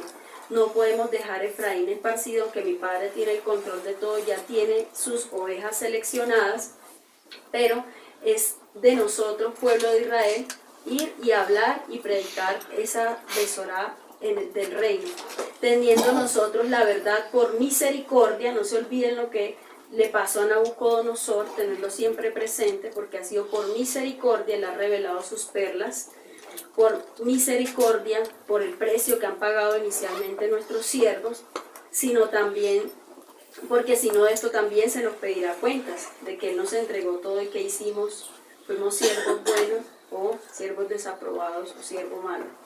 Tiempo de hablar para que se cumplan las profecías de nuestro Rey, para el postrer tiempo se sepa, y ninguno, ni nuestras futuras generaciones de nuestro Abba se pierdan.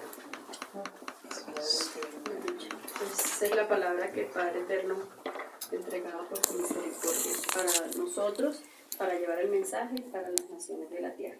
Shalom, bendiciones.